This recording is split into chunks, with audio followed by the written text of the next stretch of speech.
সবাইকে শুভেচ্ছা। আমাদের শনিবারের বিশেষ লাইভ অর্গাননের বিজ্ঞান ভিত্তিক আলোচনা, সত্যিকার অর্থে অর্গাননের স্বরূপ। তো আমি আজকে আমাদের অ্যাফোরিজম 7 আলোচনা করার কথা। গত ক্লাসে আমরা অ্যাফোরিজম 6 পর্যন্ত আমরা গিয়েছি। আজকে আমাদের 7 আলোচনা করার কথা। আমি অ্যাফোরিজমটি একটু বের করে নিচ্ছি এবং এরপর আমি আমার আলোচনা শুরু করছি। এবং সেই সাথে এটাও বলে নিচ্ছি, আমরা এই ক্লাসটি করি ও রেইলির অনুবাদ থেকে। কাজে এই গ্রন্থটি আপনাদের লাগবে, কারণ এটা সবচাইতে অর্গাননের সবচাইতে ত্রুটিহীন অনুবাদ। হ্যাঁ, কাজে এটা আপনাদের লাগবে এবং এর অনুবাদও আপনারা পেয়ে যাবেন। আশা করি আর খুব বেশি দিন লাগবে না, অলরেডি ব্যাপকভাবে কাজ এগিয়ে গিয়েছে এবং আমরা সেটা দেখে ইনশাল্লাহ আলোচনা করব। তো আগে আমরা দেখবো যে অ্যাফোরিজমটিতে কি বলা আছে, তারপর আমরা সেখানে আরেকটু গভীরভাবে বোঝার চেষ্টা করবো যে অ্যাকচুয়ালি হানিম্যানের কথাটুকু আমাদের বুঝলেই হবে। এরপর আমার যে কথা থাকবে বর্তমান বিজ্ঞানের আলোয় 250 বছর পরে আজকে আমরা অর্গাননকে বর্তমানের বিজ্ঞানের আলোকে কিভাবে দেখতে পারি, সেটা তো আপনি ডিফারেন্সিয়েট করতেই পারবেন। এটা কোনো ব্যাখ্যা নয়, কোনো ভাষ্য নয়, জাস্ট আমি বলবো হানিম্যানের মূল কথাটিকে যদি আপনি বুঝতে পারেন আরো 250 বছর পরে আজকে আমি যে কথাগুলো বলবো সেগুলো কিন্তু থাকবে না। আজকের বিজ্ঞানের আলোকে আমি যে কথাগুলো বলবো সেগুলো কিন্তু 250 বছর পরে আপডেট হবে, কিন্তু হানিম্যানের কথা কিন্তু একইভাবেই থাকবে। এটা প্রাকৃতিক সত্য, ইউনিভার্সাল রুলস। কাজে আমাদের সবসময় আমাদের পাইভোটাল পয়েন্ট হবে হানিম্যানের কথা, এটা কিন্তু ভুললে চলবে না।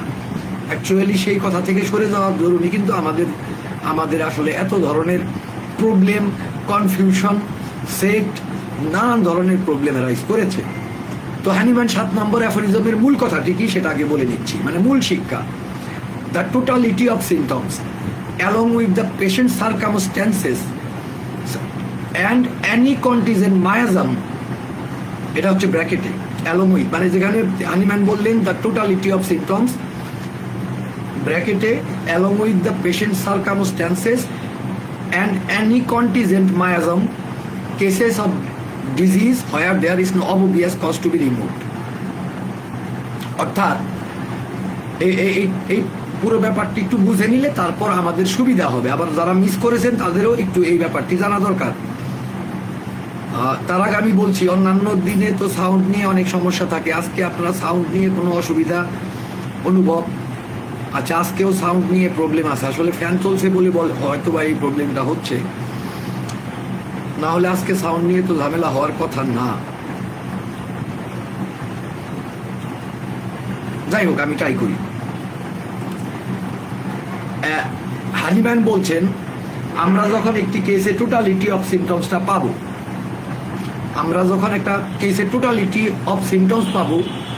এবং সেই টোটালিটি অফ সিমটমসকে চিন্তা করতে হবে পেশেন্টের সার্কামস্ট্যান্সেস।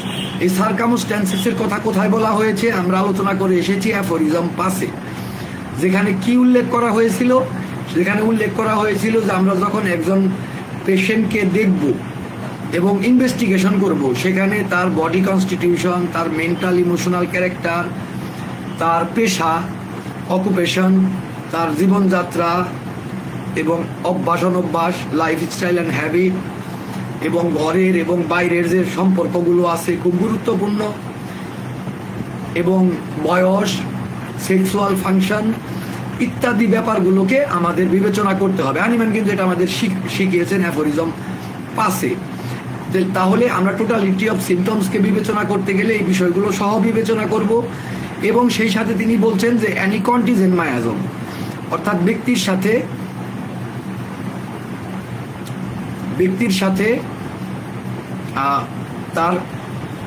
সাথে তার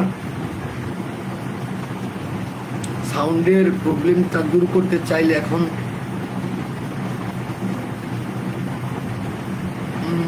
আচ্ছা ঠিক আছে, দেখা যাক। আপাতত সাউন্ড কম থাকলে একটু আপনারা একটু বাড়িয়ে, ভয়েস বাড়িয়ে একটু শুনুন, বা কারো স্পিকার থাকলে, কারো হেডফোন থাকলে একটু কষ্ট করুন আজকে। এরপর আমি এটার ব্যবস্থা করবো। এখন যদি এটা বন্দোবস্ত করতে যাই আলোচনার ফ্লুয়েন্টটা নষ্ট হয়ে যাবে। তো যে ব্যাপারটি, যে প্রসঙ্গটি নিয়ে কথা বলছিলাম, অ্যাকচুয়ালি এই কন্টিজেন্ট মায়াজম, আমি আগে একদিন ধারণা দিয়েছিলাম যে মায়াজম নিয়ে আমরা বিস্তর আলোচনা করব, এবং যেদিন আমি মায়াজম নিয়ে কথা বলবো সেদিন মায়াজম নিয়ে আপনাদের সমস্ত কনফিউশন দূর হয়ে যাবে ইনশাল্লাহ।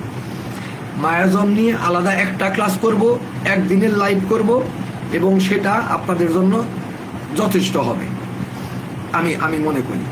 তো কাজেই সেই মায়াজমের হানিম্যানের সেই অ্যাফোরিজমগুলো আসুক, তখন আমরা ব্যাপারটি দেখবো ইনশাল্লাহ।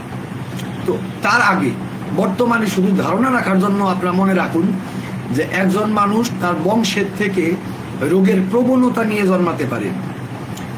বংশের থেকে যে রোগের প্রবণতাগুলো নিয়ে জন্মায়, আবারও বলছি, এইটুকু মনে রাখলেই যথেষ্ট, বংশের থেকে রোগের যে প্রবণতাগুলো নিয়ে জন্মায়, অর্থাৎ জেনেটিক প্রিডিসপোজিশন, এটাই মায়াজম। এবং যেমন একটা উদাহরণ দিয়ে বোঝালেই আপনারা বুঝবেন খুব সহজেই। আমরা দেখি কি টিউবারকুলার মায়াজমে কি হয়, ঘন ঘন ঠান্ডা লাগার প্রবণতা আমরা দেখি। এই যে ঘন ঘন ঠান্ডা লাগার প্রবণতা, এটা দেখেই তো আমরা বুঝি যে জন্মসূত্রে বাচ্চা জন্মের পরের থেকে অ্যাডেনয়েডের বৃদ্ধি হয়ে গিয়েছে, 15 দিন যেতে না যেতেই বারবার ঠান্ডা লাগে। এই যে সিচুয়েশন, এটা দেখে কিন্তু আমরা বুঝি যে টিউবারকুলার মায়াজমের অন্তর্ভুক্ত।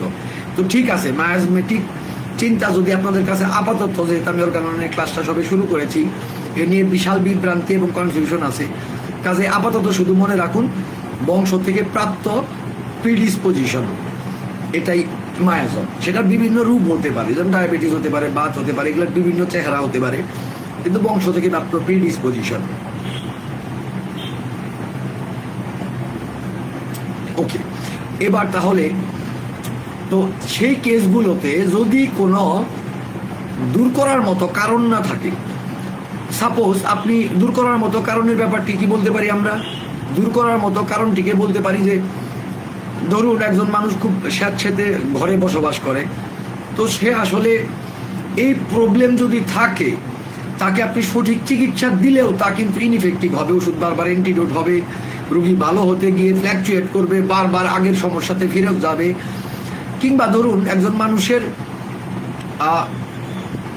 গলায় কাটা ফুটে আছে, এখন যদি আপনি যতই ওষুধ তাকে দেন না কেন, যদি কাটাটা বের করা না যায়, ওষুধ দিয়েই হোক বা সার্জারির মাধ্যমেই হোক, যদি সেই কাটাটি দূর করা না যায়, তাহলে কিন্তু তার এই অনুভূতি আপনি ওই ওষুধের লক্ষণের সাথে মিলে সেই আর্জেন্টাম নাইট্রিকাম, গলায় কাটা ফোটার অনুভূতি, সেটাই সেই ওষুধ দিলেন বা সাইলিশিয়া দিলেন, এই অনুভূতি যেখানে আছে আপনি কিন্তু সেটা দূর করতে পারবেন না, সেটা কিন্তু দূর হবে না। তো কাজেই ওই এই প্রবলেমটা কিন্তু আপনাকে দূর করতে হবে, ওই গলার কাটাটি আপনাকে দূর করতে হবে, মানে যেখানে দূর করার মতো কোনো ব্যাপার আছে। তো যদি তা না থাকে, তাহলে কিন্তু তা পিওর চিকিৎসার ব্যাপার, বিশুদ্ধ চিকিৎসার ব্যাপার। সেই চিকিৎসাটি কিভাবে করবেন, এটা 7 নাম্বার অ্যাফোরিজমে হানিম্যান ডিরেকশন দিচ্ছেন। ডিরেকশন মানে এখানে কি, খুব প্রিলিমিনারি কথা। আপনারা একটা জিনিস মনে রাখবেন, অ্যাফোরিজম 1 থেকে 70 এটা অর্গাননের একটা বিশেষ অংশ, বিশেষ অধ্যায়। এই অধ্যায়ে আসলে তিনি একটি জাল বুনছেন, চিকিৎসা বিজ্ঞানের একদম মৌলিক কথাগুলো দিয়ে তিনি একটা জাল তৈরি করছেন। এটা কিন্তু হোমিওপ্যাথিক নামের কোনো সেট তৈরি করার জন্য নয়। তিনি একজন বিজ্ঞানী, তার আবিষ্কার কোনো একটা নির্দিষ্ট গোষ্ঠী তৈরি করার জন্য ছিল না, তার ছিল চিকিৎসা বিজ্ঞানকে আবিষ্কার করা, চিকিৎসা বিজ্ঞানের মৌলিক তত্ত্ব, মৌলিক ব্যাপারটিকে আবিষ্কার করা। এটা কখনোই ভুললে চলবে না। আমাদের অনেকের মনে হয়, আমার একটা রিসেন্ট রাইটিংস আছে, আপনি দেখবেন ফেসবুকে আমি পোস্ট করেছি, যে অ্যাকচুয়ালি অর্গানন অফ মেডিসিন গ্রন্থটি আমরা যেভাবে দেখি এটা কিন্তু এরকম নয়। আমরা বর্তমানে যে গবেষণাপত্র দেখি, অর্গানন অফ মেডিসিন স্রেফ সাইন্টিফিক মনোগ্রাফ। আমার ইটা পড়ে দেখবেন আপনারা, আমার টাইম লাইনে এই কালকে না পরশুদিন পোস্ট করেছি, এটা ছিল সাইন্টিফিক মনোগ্রাফ। ওই সময় আপনি যদি খেয়াল করেন, নিউটন কিংবা ফ্রান্সিস বেকন, তারা যে তাদের আবিষ্কার সেই আবিষ্কারকে কিন্তু বর্তমান সময়ে যে সায়েন্টিফিক পেপার নামে আলাদা একটা পিয়ার রিভিউ পেপারে পাবলিশ হয়, সেভাবে কিন্তু পাবলিশ হতো না। সেই সময় পাবলিশ হতো বই আকারে, সেখানে রেফারেন্স সহ সমস্ত তথ্য থাকতো, সেগুলোই ছিল সায়েন্টিফিক মনোগ্রাফ বা ট্রিটিস। অর্গানন ছিল সেরকম একটা ট্রিটিস, সায়েন্টিফিক মনোগ্রাফ। আমরা তো এখন দার্শনিক তত্ত্ব বানিয়ে ফেলেছি, এটাকে একটা গ্রন্থ বানিয়ে ফেলেছি, অনেকটা ধর্মীয় গ্রন্থের মতো বানিয়ে ফেলেছি, কিন্তু এটা কোনো ধর্মীয় গ্রন্থ বা এই ধরনের কিছু নয়। এটা কোনো দার্শনিক আধ্যাত্মিক গ্রন্থ নয়, এটা স্রেফ একটা সায়েন্টিফিক, যেখানে প্রয়োজনে সায়েন্টিফিক ডিসকাশনের প্রয়োজনে অনেক সময় ফিলোসফিক্যাল লজিকগুলোকে তুলে ধরা হয়েছে। তাও এটা খুব বেশি পরিমাণ তা কিন্তু না। আপনারা যদি একটু লক্ষ্য করেন যে অর্গাননে কতটুকু দার্শনিক আলোচনা আছে, তা কিন্তু খুব সামান্য, খুব বেশি কিন্তু নয়। যেখানে একদম না হলেই চলছে না, বিজ্ঞান, তৎকালীন বিজ্ঞান যেখানে প্রশ্নের উত্তর দিতে সক্ষম হচ্ছে না, শুধু সেখানেই সায়েন্টিফিক আলোচনার পাশাপাশি তার সাথে সমন্বিত ফিলোসফিক্যাল আলোচনা এসেছে, যার অনেক কিছু বর্তমানে বিজ্ঞান, যেমন ভাইটাল ফোর্স। ওই সময়ের বিজ্ঞান ভাইটাল ফোর্সের রূপরেখা বা তার চেহারা সায়েন্টিফিক তৎকালীন সময়ের বিজ্ঞানের যন্ত্রপাতি এবং তত্ত্ব দিয়ে তুলে ধরার মতো সক্ষমতা সে সময় ছিল না। এই কারণে হানিম্যান 27-28 নম্বর অ্যাফোরিজমে বলেই গিয়েছিলেন যে আপাতত এই বিষয়টিকে উপেক্ষা করে যাও, এটা গুরুত্বপূর্ণ আপাতত নয়। হানিম্যান কিন্তু বলেছিলেন। কিন্তু বর্তমান সময়ে আমরা কিন্তু ভাইটাল ফোর্সের রূপরেখা, বিতলকাসের science of homoeopathy, the new model of health and disease, এগুলোতে কিন্তু ভাইটাল ফোর্সের, এবং আরেকটা পেপার রিসেন্টলি পাবলিশড হয়েছে, দ্য অ্যানিংবা অফ ভাইটাল ফোর্স, বিতলকাসের। আমি আপনাদের সেগুলো চেষ্টা করব, মনে থাকলে আমি গ্রুপে দিয়ে দেব। আমাদের যে ক্লাস হয় 7 ব্যাচের যারা শুরু করলেন আজকে, যাদের অর্গাননের প্রথম ক্লাস, এবং সেই হিসাবে তারা শুভেচ্ছা প্রাপ্ত, যদিও সবাই উপস্থিত নেই। এটা বাধ্যতামূলক ক্লাস, এটা না করলে আপনারা পরবর্তীতে মিস করবেন। তো যাই হোক,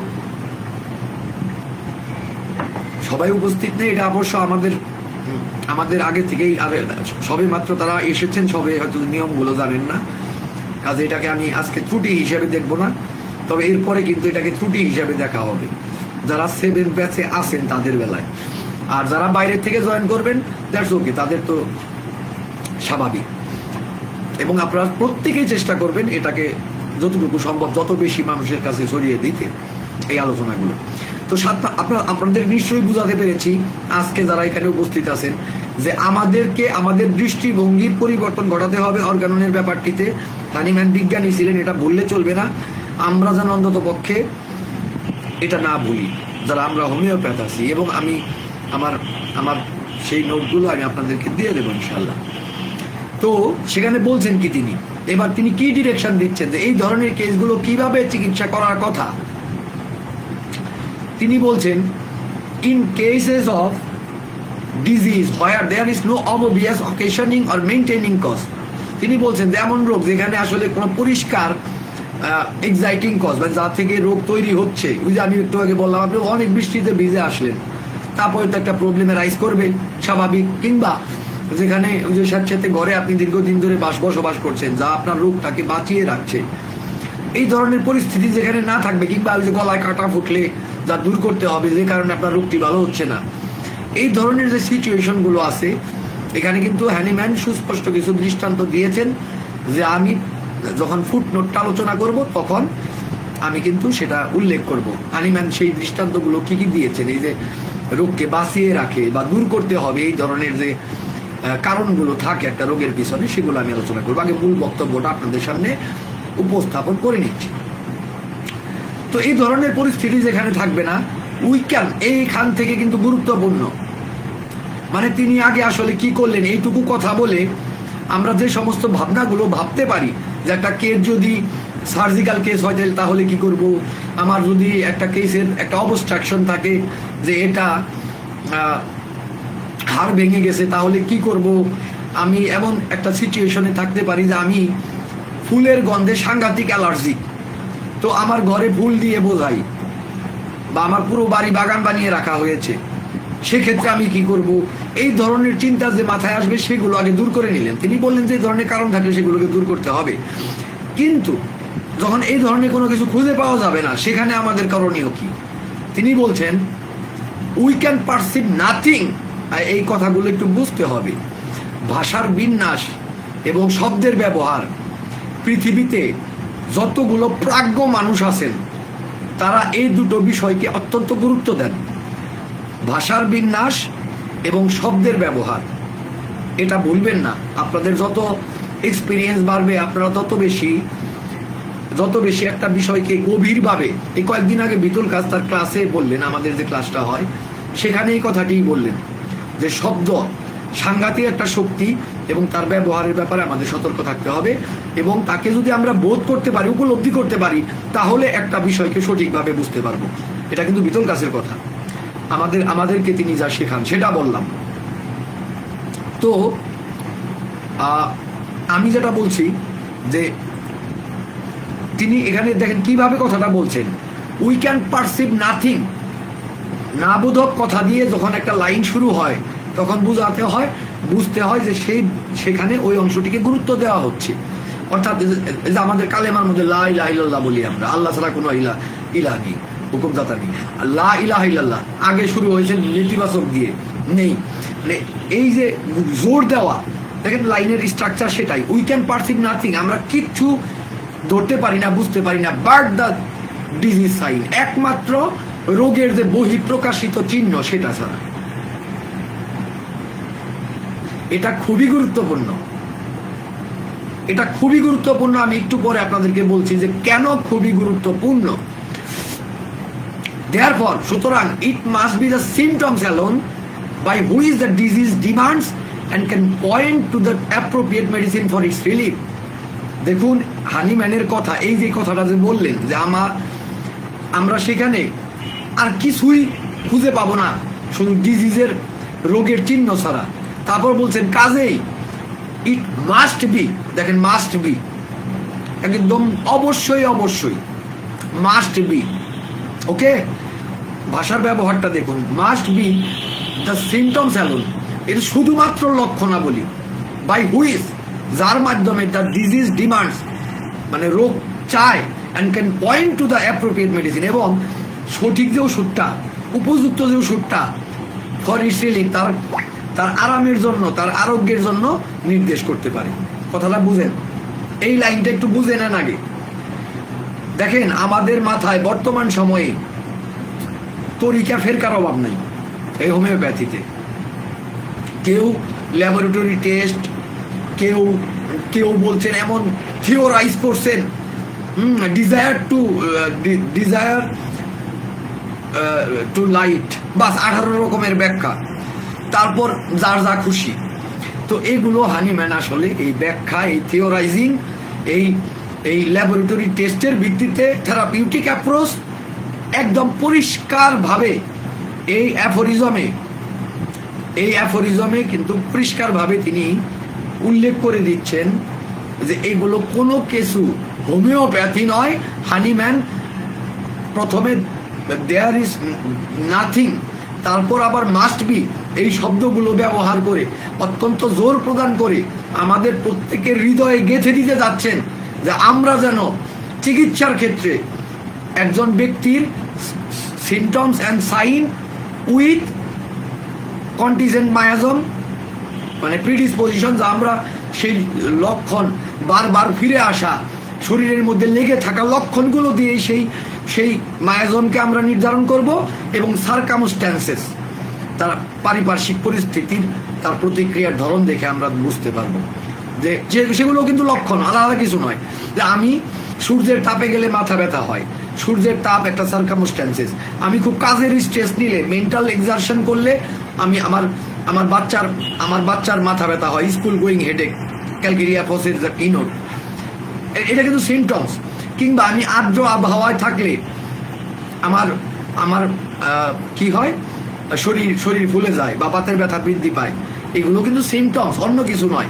that means the symptoms alone can point us to the right remedy for its relief.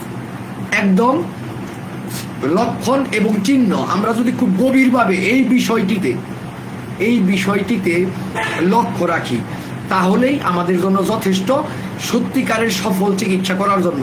এখান থেকে যত সরবেন আপনার চিকিৎসা তত বেশি বিকৃত হবে, তত বেশি ব্যর্থ হবে, তত বেশি আপনি কনফিউজিং হবেন। এটা আমি উচ্চ স্বরে এখানে বলে দিচ্ছি, উচ্চ স্বরে বলে দিচ্ছি। আপনারা যদি ঘুরতে চান ঘুরেন, কিন্তু শেষ পর্যন্ত এই কথার মধ্যে এসে আপনাদেরকে স্বীকৃতি দিতেই হবে 250 বছর আগে হানিম্যান যা বলে গিয়েছেন। এবার একটু বিজ্ঞানের দিক দিয়ে চিন্তা করে আমি বলি, আধুনিক বিজ্ঞানের মডার্ন ফিজিক্স বা তার অ্যাডভান্সড স্টেজ, মডার্ন ফিজিক্সের মধ্যে থার্মোডাইনামিক্স পড়ে এবং অ্যাডভান্স স্টেজে সিস্টেম বায়োলজি পড়ে এবং অ্যাডভান্স স্টেজের মধ্যে কোয়ান্টাম ফিজিক্স পড়ে। অ্যাকচুয়ালি এই আলোকে যদি আপনি একটু দেখেন, আপনাকে কয়েকটা তথ্য দিচ্ছি। কোয়ান্টাম ফিজিক্সের যে সূত্র কিংবা থার্মোডাইনামিক্সের কিংবা আমাদের ইলেকট্রোম্যাগনেটিজমের যে তরঙ্গের যে বৈশিষ্ট্যগুলো আছে তা সবসময়ই বলে, যেমন ধরেন কোয়ান্টাম ফিজিক্সের আলোকে যদি বলা হয় আপনি কোনো একটা কিছুকে, যেমন কণাই হোক, একটা কোয়ান্টাম ফিজিক্সের হিসাব মোতাবেক, এটা খুব বেশি মাথায় নিতে হবে তা না, এরপর আমি মূল কথাটাতে চলে যাব, যে একটা ব্যাপার, একটা কিছু একই সাথে কণা, কোয়ান্টাম ফিজিক্সের ক্ষেত্রটিতে একই সাথে কণা এবং ওয়েভ তরঙ্গ দুই আকারেই থাকতে পারে।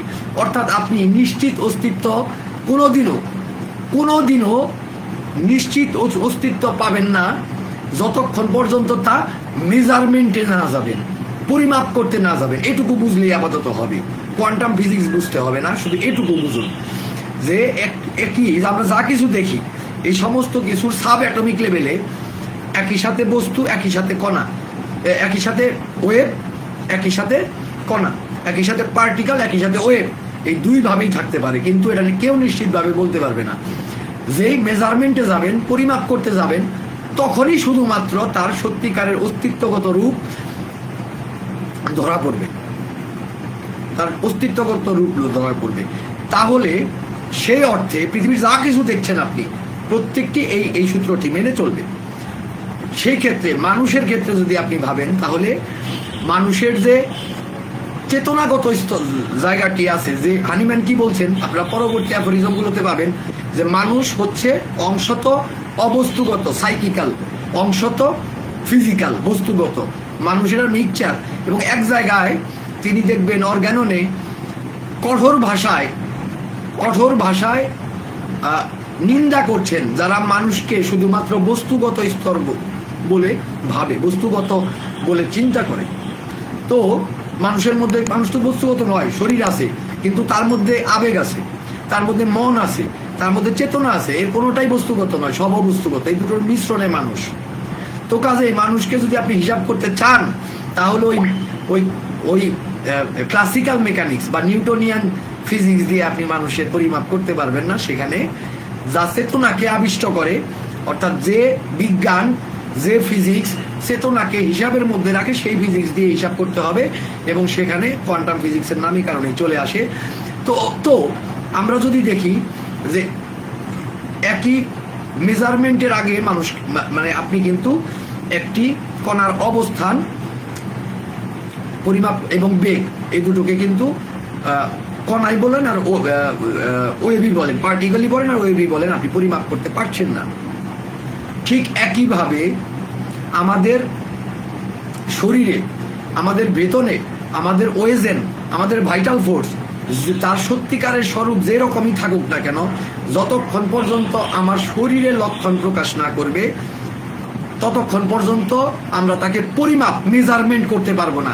দ্যাট মিনস যে আমাদের মেজারমেন্ট সিস্টেম হচ্ছে আমাদের মানুষের অস্তিত্বের, আমাদের সেই ভিতরের সত্তার, আমাদের যে সামগ্রিকতা আছে, আমাদের যে ভাইটাল ফোর্স আছে, ভাইটাল প্রিন্সিপালস আছে, তাকে নির্ধারণ করতে, তাকে মেজারমেন্ট করার কায়দা হচ্ছে লক্ষণ, একমাত্র কায়দা। এর মধ্যে কোনো জটিলতা নাই। আর একটু অ্যাডভান্স কোয়ান্টাম ফিজিক্সে যদি যান, আপনি দেখবেন ডেভিড বোম, একজন কোয়ান্টাম ফিজিসিস্ট, যাকে প্রথমে প্রত্যাখ্যান করেছিল, পরবর্তীতে তো তাকে ডেকে এনে এবার তার তত্ত্বের উপরে বিশাল গবেষণা শুরু হয়েছে। ডেভিড বোম ইমপ্লিসিট অর্ডার এবং এক্সপ্লিসিট অর্ডার নামের একটা, এত ভারী আলোচনায় আমি আপনাদের নেব না, জাস্ট খালি ধারণা রাখেন বা নিজেরা কৌতূহলী হলে একটু পড়ে দেখবেন। তিনি বলেছেন যে মানুষের যে এই যে মানুষ বলতে কি সমস্ত সৃষ্টি জগতের যে অস্তিত্ব আছে তা অনেকটা লুকায়িত অবস্থায় থাকে, ফোল্ডেড অবস্থায় থাকে। যে যে অংশটি আনফোল্ডেড হয়, প্রকাশিত হয়, সেই অংশটি শুধুমাত্র আমরা মেজার করতে পারি।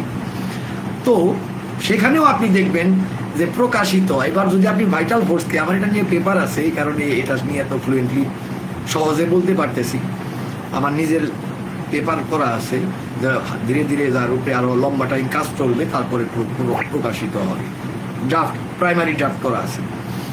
তো এটা হচ্ছে আমাদের ভাইটাল ফোর্স হচ্ছে সেই ইমপ্লিসিট অর্ডারের অন্তর্ভুক্ত। তার যেটুকু প্রকাশ পাবে বিভিন্ন কারণে, এই কারণগুলো আলোচনা করা আছে পেপারে, এবং অর্গাননের আলোকে সুস্পষ্টভাবে সেগুলো আপনারা ধীরে ধীরে কিন্তু আমার আলোচনা, এই অর্গাননের আলোচনা কিন্তু জানবেন। সেগুলো এমন না যে সেগুলো ওই পেপার পর্যন্ত আপনাদের অপেক্ষা করতে হবে, ব্যাপারটা তা না। তবে একসাথে বলতে গেলেই আলোচনা ঘুরে যাবে, অর্গাননের আলোচনা থাকবে না। এই কারণে সেগুলো আমি আপনাদেরকে প্রতি ক্লাসে একটু একটু করে জানাবো ইনশাল্লাহ। তো ডেভিড বোমের সেই থিওরি অনুযায়ী এই ভাইটাল ফোর্স, অবস্তুগত অংশ, মানুষের চেতনার অংশ, মন আবেগের অংশ, এটা হচ্ছে ইমপ্লিসিট অর্ডারের অন্তর্ভুক্ত, যার বহিঃপ্রকাশ ঘটে, যার বহিঃপ্রকাশ করে এক্সপ্লিসিট অর্ডার হিসেবে আমাদের এই বস্তুগত স্তরে, বস্তুগত দেহে, আমাদের নার্ভাস সিস্টেমে, আমাদের শরীরে, আমাদের স্কিনে, আমাদের সমস্ত অর্গানিজমগুলোতে, রাইট? তো অ্যাকচুয়ালি আমি এটা বোঝাতে চাচ্ছি যে হ্যানিম্যান আজ থেকে 250 বছর আগে যে আবিষ্কারটি করেছেন, এবং মানুষের যে, যাকে এক সময় বলা হতো ফিলোসফিক্যাল আইডিয়া, ভাইটাল ফোর্সের আইডিয়াটাকে, এটা কিন্তু আজকে আর ফিলোসফিক্যাল আইডিয়া নেই, এটা কিন্তু বাস্তব সায়েন্টিফিক এক্সপ্লেনেশন বর্তমানে এসে গেছে। এবং সায়েন্স অফ হোমিওপ্যাথিতে ইলেকট্রোম্যাগনেটিজম নিয়ে বিতর্কাস কিন্তু এটার বহু আগেই ডক্টর ব্লার এবং কিরলিয়ানের পেপার থেকে এটা কিন্তু বহু আগেই তিনি দেখিয়ে দিয়েছেন যে ভাইটাল ফোর্স আসলে সায়েন্টিফিক্যালি কি জিনিস, এবং এটার সাথে কোয়ান্টাম মেকানিক্সের কোনো কন্ট্রাডিকশন নেই, জাস্ট এক্সপ্লেনেশনটা দুইটি স্তরে করা। যাই হোক, আমি এতক্ষণ আলোচনা করলাম কেন?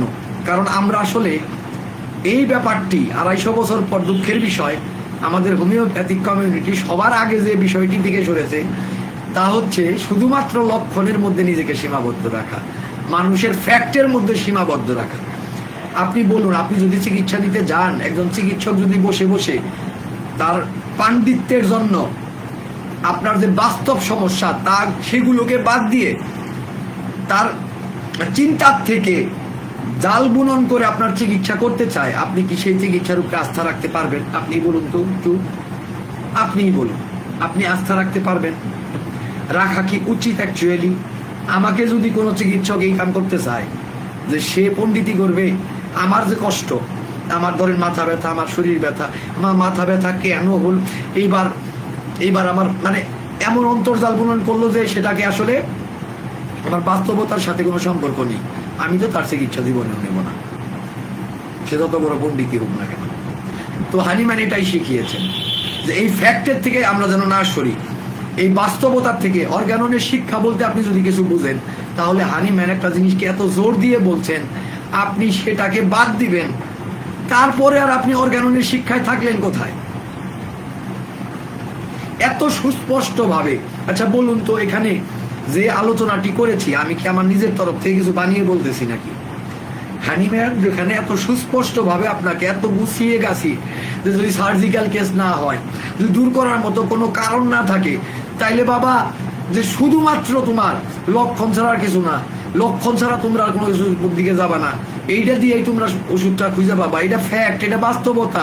তোমরা এই বাস্তবতা সলিউশন করো, বাস্তবতা দেখে রুগীরে বোঝার চেষ্টা করো, কোনো কাল্পনিক তথ্য, বিমূর্ত তথ্য এগুলাতে যাইও না।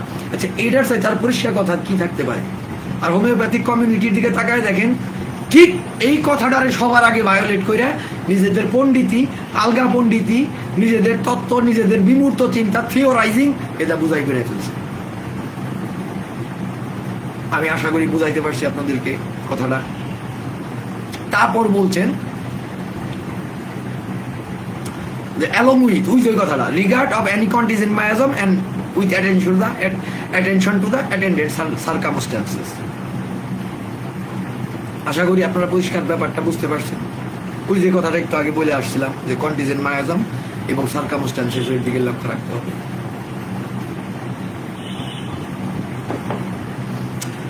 চাটা ঠান্ডা হয়ে গেছে, গলার মধ্যে একটু চাপ করতেছে একটু। আচ্ছা, আমি ওটা চাটা নিয়ে নিই আর একটু বলে নিই। তারপরের অংশে তিনি বলছেন the totality of this symptoms. দেখেন, অর্গানন মোটেও কঠিনও নয়, আনইন্টারেস্টিংও নয়। দেখেন, একটা জিনিস তখন আনইন্টারেস্টিং লাগে, আপনি ইন্টারেস্টেড হবেন যখন একটা বিষয় আপনার কাছে স্বচ্ছতা না আইনে কনফিউশন আনবে। অর্গানন তৈরি করা হয়েছিল সমগ্র মেডিকেল কমিউনিটির কনফিউশন দূর করার জন্য। আপনি যদি এটার মধ্যে পণ্ডিতি না করেন, আলগা পণ্ডিতি, হানিম্যান যা কইছে এটা যদি শোনেন এবং যা অকাট্য, যা বর্তমান এই সাইন্টিফিক, আমার অলরেডি 2-3টা পেপার আছে এটা নিয়ে, যে খসড়া ড্রাফট, কারণ সময়ের অভাবে অনেক কাজ করতে হচ্ছে, কাজেই আমি সব কাজ মানে আপনাদেরকে সাথে সাথে দিতে পারি না, তবে খসড়া করে রাখতেছি। তো সাইন্টিফিক কমিউনিটির এবং মেডিকেল কমিউনিটির কনফিউশন দূর করার জন্য সব এই বইটা লেখা হয়েছিল। আজকে আমরা বলি অর্গানন এমন কনফিউজিং, কিছুই বোঝা যায় না। কেন বোঝা যাবে না ভাই? আপনারা যে আলোচনা করছি কোনটা বোঝেন নাই? আমি 291 অ্যাফোরিজম নিয়ে আলোচনা করবো, আপনি আমার বলবেন যে কোনটা বোঝা গেল না। আমি চ্যালেঞ্জ দিয়ে রাখলাম হানিম্যানের কথার থেকে, আমার কথা বাদ দেন, আমার কথা নাও বোঝা যেতে পারে, আমি সাধারণ মানুষ, কিন্তু হানিম্যানের কথার থেকে কোনটা বুঝলেন না, বোঝা গেল না। অর্গাননের কোথায় কঠিন আর কোথায় ইন্টারেস্ট নাই, আপনি যদি এটা বুঝেন যে আজকে এইখানে যারা উপস্থিত আছেন, যারা এটা শুনলেন, তারা একটা ডিরেকশন পাইয়া গেলেন যে মানুষের চিকিৎসা কিভাবে করতে হবে যদি সার্জিক্যাল কেস না থাকে, পরিষ্কার ডিরেকশন পাইয়া গেলেন। আপনি যদি বুঝেন যে আপনি বুঝা গেলেন যে লক্ষণ ছাড়া আমার কিচ্ছু লাগবে না, আচ্ছা বলেন তো আপনার মনে কনফিডেন্সের মাত্রাটা কি হবে? আপনি কত আপনি তারপরে পড়াশোনাটা কি হবে? আপনি আবরি বাদ দিয়ে এরপরে কি আপনার জীবনের আপনার সমস্ত পড়াশোনার লক্ষ্য এটা হবে না যে আমি রুগীর লক্ষণকে বুঝতে চাই, রুগীর সাথে রুগীর লক্ষণের সম্পর্ক বুঝতে চাই, জীবনী শক্তির সাথে লক্ষণ বুঝতে চাই। আজকে হোমিওপ্যাথিক কমিউনিটি সমগ্র ওয়ার্ল্ড ওয়াইড আছে। আমার দেখান তো সিমটোম্যাটোলজি নিয়ে একটা বই আছে কিনা? কত বড় দুর্ভাগ্যের বিষয়, সিমটোম্যাটোলজি নামের কোন বই আপনি দেখাইতে পারবেন যে এই মানুষ ব্যক্তির জীবনী শক্তির সাথে তার লক্ষণের সম্পর্ককে নিয়ে আলোচনা করে একটা বই। এই আলোচনা করার মতো বিষয় আছে না? নেটে যান, বহু জায়গায় আর্টিকেল লিখছে যে এই লক্ষণের গুরুত্ব এরকম, মেন্টাল লক্ষণ এমনি, ফিজিক্যাল লক্ষণ এমনি, যদি মেন্টাল লক্ষণ এতটুকু শক্তিশালী হয় তাহলে এরকম হবো ফিজিক্যাল লক্ষণ। তো এত তথ্য আমরা পাইতেছি, তো তাইলে কেন আমরা একটা বই পাচ্ছি না সিমটোম্যাটোলজির উপর? কারণ আমরা এটাকে গুরুত্ব দিচ্ছি না। যারা হানিম্যান মোস্ট ইম্পর্টেন্ট বলতেছেন 7 নাম্বার অ্যাফোরিজম, খালি 7 নাম্বার অ্যাফোরিজম না ভাই, আপনারা অর্গাননটা পড়বেন, দেখবেন একটু পর হানিম্যান এই কথাটা কইতাছেন যে সিমটম ছাড়া কিছু না, সিমটম ছাড়া কিছু মধ্যে যায়ও না। ইভেন ওয়ান সাইডেড কেসের মধ্যেও আমার সিমটমসই লাগে, ওয়ান সাইডেড কেসের মধ্যেও আমার সিমটমসটা লাগে। ওয়ান সাইডেড কেসে ওই 2 সাইডে যা সিমটমস আছে ওটা দেখা করো, দেখবেন আমরা পরবর্তী অ্যাফোরিজম গুলাতে পাবো। কাজে এইটা আজকে যদি আপনারা এইটা শিখা না যাইতে পারেন যে আমার সিমটম ছাড়ার কিছু দেখার মতো নাই, তাহলে আপনারা অর্গাননের ক্লাসও করলেন না, আমার কাছ থেকেও কিছু শিখলেন না, এবং আপনাদের কনফিউশন আর কেউ দূর করতে পারবে না, কনফার্ম থাকতে পারে।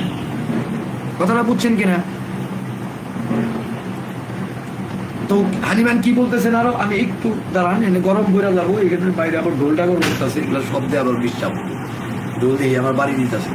The totality of these symptoms is the outwardly reflected image of the inner origin of the disease. এই কথাটারই তিনি আরো গুরুত্ব দিয়ে বলতেছেন, এই কথাটাকে তিনি আরো গুরুত্ব দিয়ে বলতেছেন। হানিম্যান একেবারে কাইন্দা কেটা বলতেছেন, পারলে পরে পায়ে পড়েন, ভালো করে খেয়াল করেন। The totality of these symptoms, এই সমস্ত লক্ষণের সামগ্রিকতা, সমষ্টি নয় সামগ্রিকতা, is the outwardly বাইরের দিকে reflected image of the inner wesen. Inner wesen মানে ভিতরের যে সত্তা অফ দ্য ডিজিজ, রোগের যে সত্যিকারের অস্তিত্ব আছে, ইনার ওয়েজেন মানে অন্তর্নিহিত সত্তা বা মূল যে অস্তিত্ব, যে আমি দুনিয়াতে আছি, আমার একটা অস্তিত্ব আছে না, আপনি আছেন, আপনি বলতেছেন আমি, আপনার একটা অস্তিত্বের অনুভূতি আছে না, যে আমি এখানে আছি, আমি বাস্তব। এই যে এটা কয় ওয়েজেন, এটা খুব ভিতরের যে কাহিনী, ভিতরে আপনার যে চেতনার যে জায়গাটা, অস্তিত্বের জায়গাটা, এটা বলে ওয়েজেন, ইনার ওয়েজেন। তো বলতেছেন যে রোগের যে ভিতরের সত্তাটা আছে, ওই ইমপ্লিসিট অর্ডার, ডেভিড বোমের একটু আগে যে কথাটা কইছিলাম, ইমপ্লিসিট অর্ডার, ওটা তো আমি বানায় বলি নাই, আমি তো কইছি যে হানিম্যানের যে কথা, সেই কথাটাই আমি প্রকাশ করতেছি।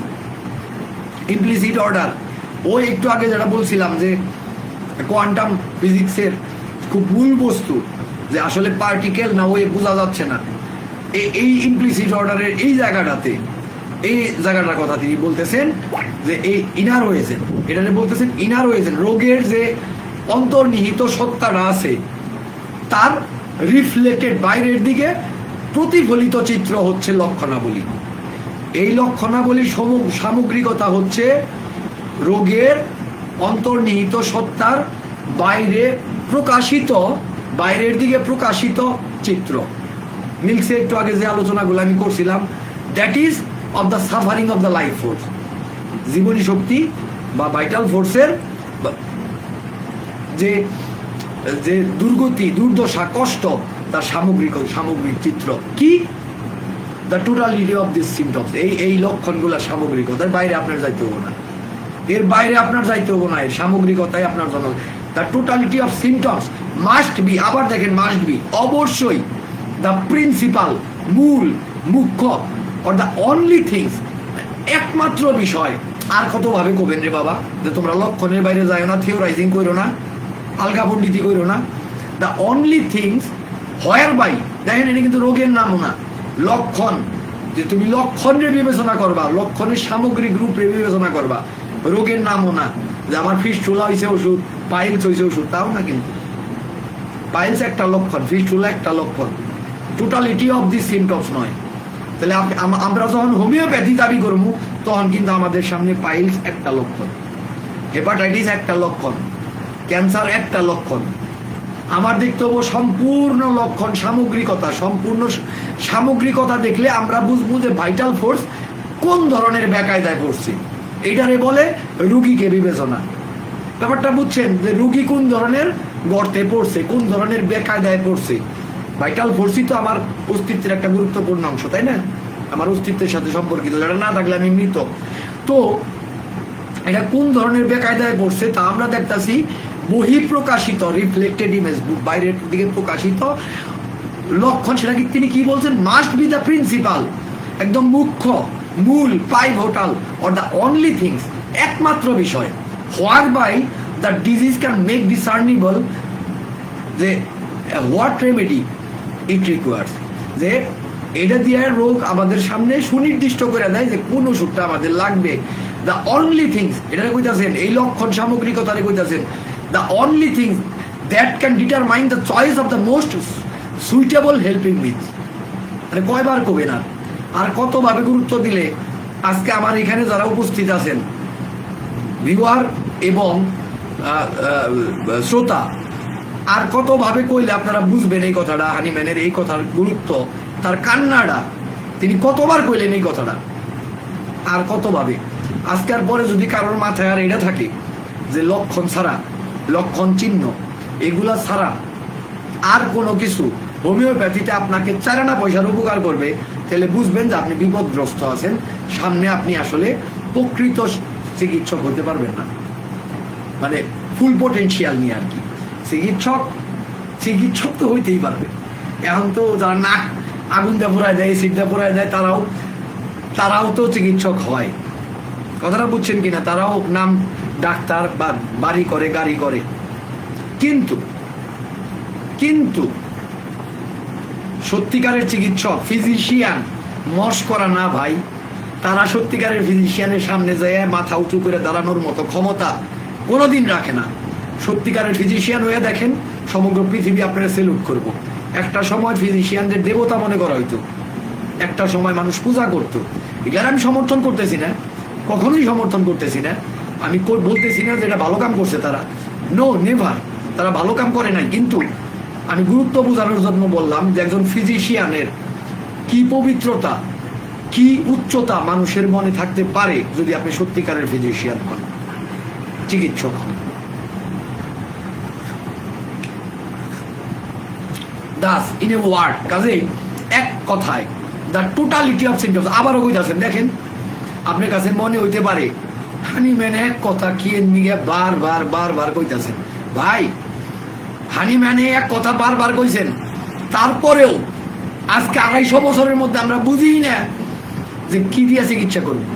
আমরা থেরাপিউটিক অ্যাপ্রোচ বানাই, আমরা থিওরাইজিং করি, আমরা মুডস বানাই, মেথড বানাই। বাবারে, দুনিয়ার যে মানুষগুলো আছে এগুলার চিকিৎসা করার জন্য এগুলা লাগবে না এখন আর।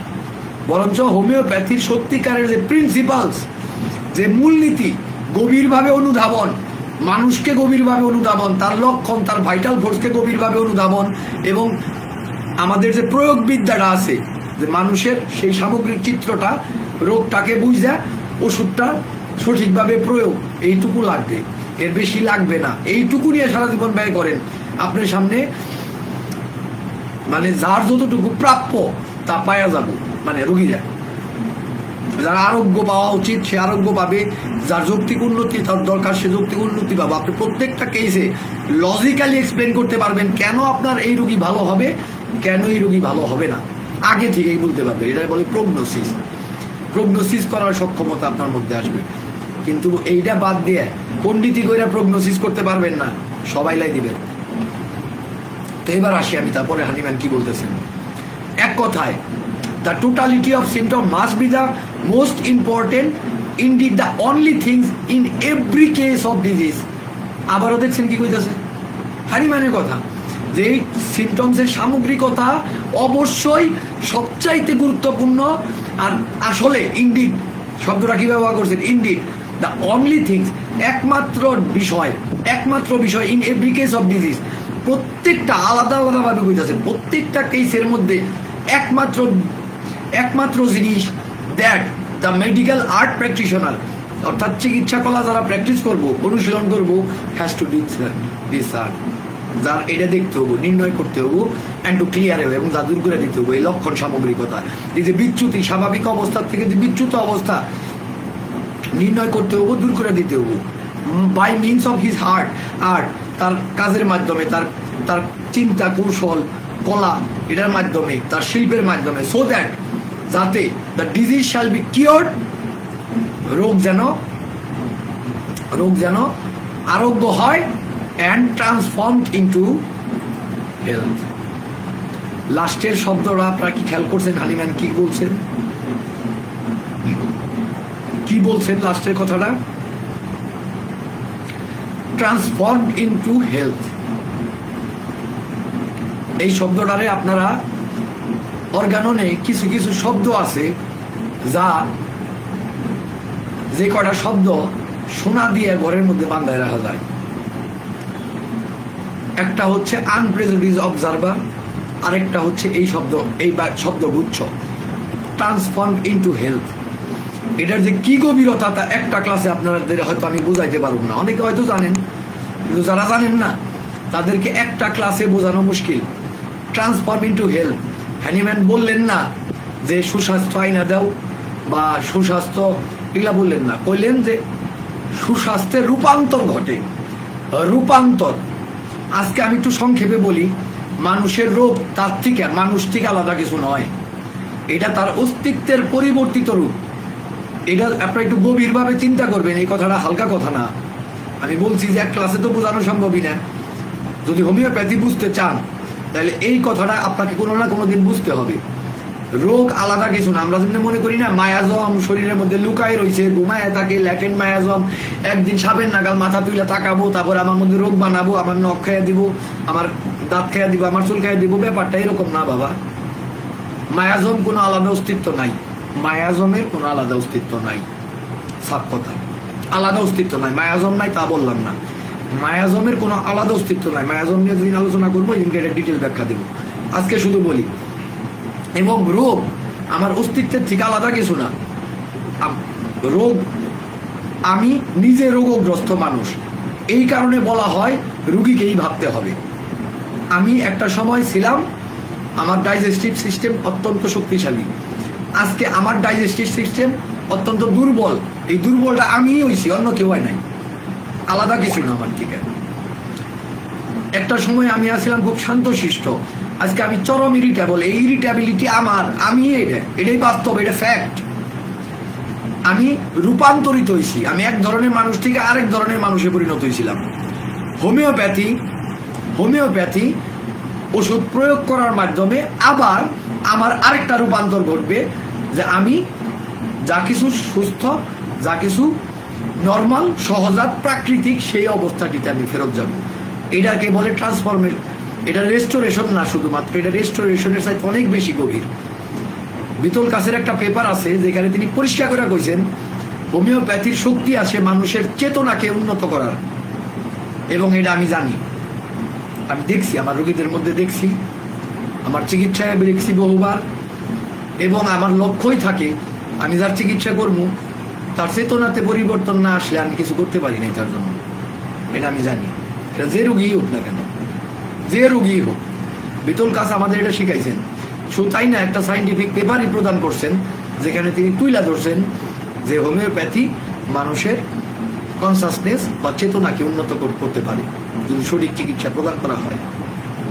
আর আমাদের ক্লাসগুলোতে এটা নিয়ে অবিরত আলোচনা হয়, অবিরত।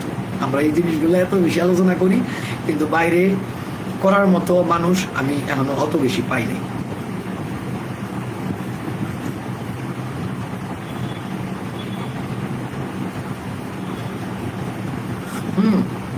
আমার অর্গাননের ক্লাসটা সবসময় লাইভেই থাকবে, টেনশন করেন না।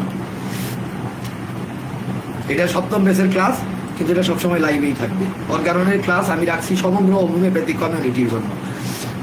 আপনারা কতটুকু এটা ছড়াবেন, কে আসবে না, I don't know actually, but আমার তরফ থেকে সবার জন্য কল্যাণের চেষ্টা থাকবে। এই কারণেই আমি অর্গাননের ক্লাসটা আমি এখানে রাখছি, লাইভে রাখছি। এটা কোনো রেস্ট্রিক্টেড না। আমি চাই যে প্রত্যেকটা মানুষ হৃদয় দিয়ে উপলব্ধি করুক, হোমিওপ্যাথিটারে সত্যিকার ভাবে বুঝুক।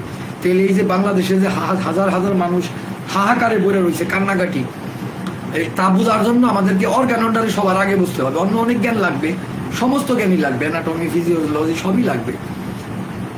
তো আপনারা অলরেডি প্রায় 1 ঘন্টা হয়ে আসলো, 1 ঘন্টা হয়ে আসলো। এটা 7 ব্যাচের ক্লাস, একই সাথে লাইভ এবং একই সাথে 7 ব্যাচের অর্গানন ক্লাস। তো এইভাবে আপনারা ক্লাসটা করবেন। অ্যাকচুয়ালি এই হচ্ছে অ্যাফোরিজমটুকু আলোচনা করলাম। আসলে transformation of health, transform into health, এটা নিয়ে আরো ভবিষ্যতে আলাদাভাবে আলোচনা আমি করবো ইনশাল্লাহ, কিন্তু আজকে এই পর্যন্ত। আর পাদটিকাগুলা পড়লেই আপনারা বুঝবেন, এটা নিয়ে কোনো জটিলতা নাই। কারণ আমি চাচ্ছি আপনাদের যে কোশ্চেন বা কিছু অ্যান্সার দিতে, প্রশ্নোত্তর সেশনটাতে চলে যাইতে, কারণ আমাদের তো আসলে হাতে 1 ঘন্টা তো প্রায় শেষ। আপনাদেরই পরে কবে বোরিং লাগতেছে এত লম্বা লম্বা ক্লাস। ওকে ওকে, আপনাদের যদি কোনো কোশ্চেন থাকে, আমি এতক্ষণ পর্যন্ত অবশ্যই এতক্ষণের মধ্যে আমরা অর্গানন পুরোটা নিয়ে তো বসি নাই। তো আজকে আমার যে আলোচনাটা গেল, এইখানে আপনার যে কোনো জায়গার থেকে যদি কোশ্চেন থাকে অবশ্যই আমাকে জানাবেন এখনই। আমরা চাই প্রতিটা ক্লাস, ওই ক্লাসটা আমাদের কাছে ক্লিয়ার, এটা নিয়ে কোনো কনফিউশন নাই। এই যে আমি এতক্ষণ বইরা হানিম্যানের কথা দিয়ে বললাম যে আপনার লক্ষণ ছাড়া কোনো কিছু না, লক্ষণ ছাড়া কোনো কিছু না, ঠিক আছে, আপনি চ্যালেঞ্জ করেন, ডাউট করেন, কোশ্চেন করেন। এটা যদি করতে না পারেন, ক্ল্যারিটি আসবো কিভাবে?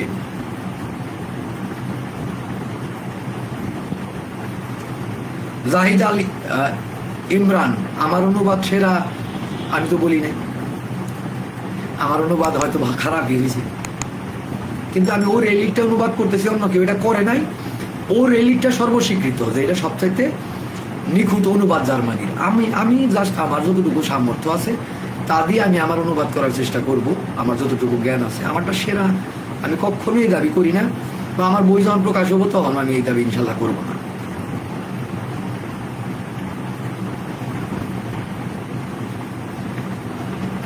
আমি পারবো হয়তো বা যে বলবো যে আপনি এই কাজটা করেন, আমি আপনাকে সহযোগিতা করি, তাই না?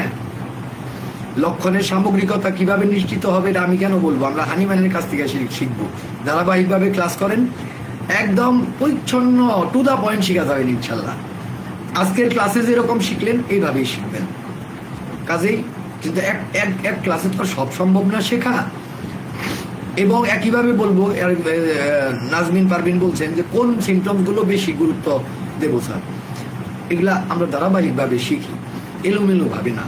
আগে গুরুত্ব দেই হানিম্যান কি বলছেন। আজকে শুধু এই চিন্তা করেন যে আপনার রুগীতে আপনি কোনো থিওরাইজ করবেন না, আপনি লক্ষণ এবং চিহ্ন ছাড়া কিচ্ছু নেবেন না।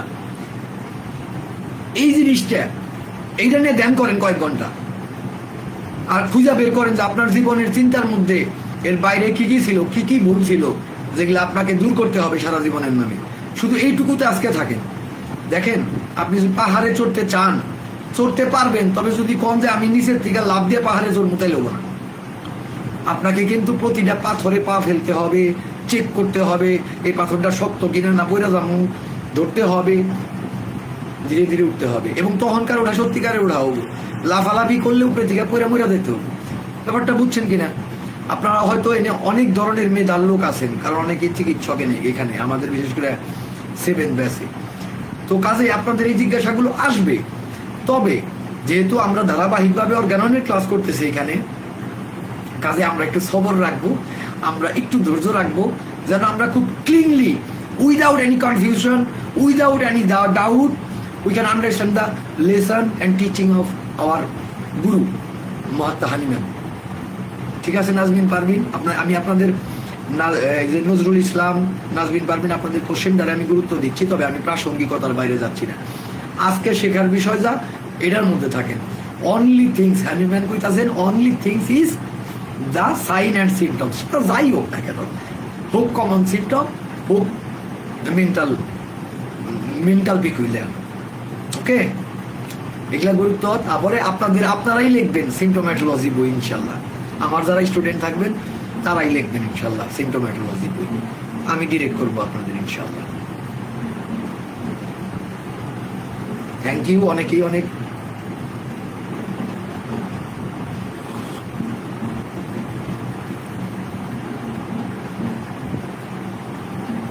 অনেক ভালো কথা বলছেন, আমি অ্যাপ্রিসিয়েট করতেছি। এবং এটা অবশ্যই উৎসাহ প্রদান করে, ব্যাপারটা এটা শক্তি প্রদান করে। আমি সবাইকে ধন্যবাদ জানাচ্ছি। আমি আর কোনো কোশ্চেন দেখতে পাচ্ছি না। অনেকেই থ্যাংক ইউ জানাইছেন, আপনাদের প্রত্যেককে মোস্ট ওয়েলকাম। আপনাদের জন্যই তো আসা, আপনাদেরকে প্রত্যেককেই আমি আমার তরফ থেকে ধন্যবাদ জানাই আমার সাথে থাকার জন্য। এবং আমি আশা করব আপনারা কখনোই শনিবারের এই লাইভটা মিস করবেন না। আমাদের কোনো সময় বাদ পড়তে পারে কোনো শনিবার, সেক্ষেত্রে আমরা জানাই দেবো। আদারওয়াইজ প্রতি শনিবারে আমরা দেখবেন নোটিশও দিয়ে দেবো যে আমাদের আজকে লাইভ আছে। আর যারা 7 ব্যাচে আছে তাদের এটা বাধ্যতামূলক ক্লাস। এই ক্লাস আপনারা কখনোই মিস করবেন না। অর্গানন না বুঝলে আপনারা ডাক্তার হইতে পারবেন না, কখনো পারবেন না। মানুষকে আরোগ্য করার মতো ডাক্তার হতে পারবেন না। নাম কাওয়াতে ডিগ্রিধারী ডাক্তার হইতে পারবেন, যা আপনার জীবনে কোনোদিন স্যাটিসফ্যাকশন দিব না। মরার সময় হানিম্যান কব আমার জীবন নিষ্ফল কাটাই নাই, আর আপনার চোখে বাইসা উঠবো যে সারাটা জীবন করলাম নাকি।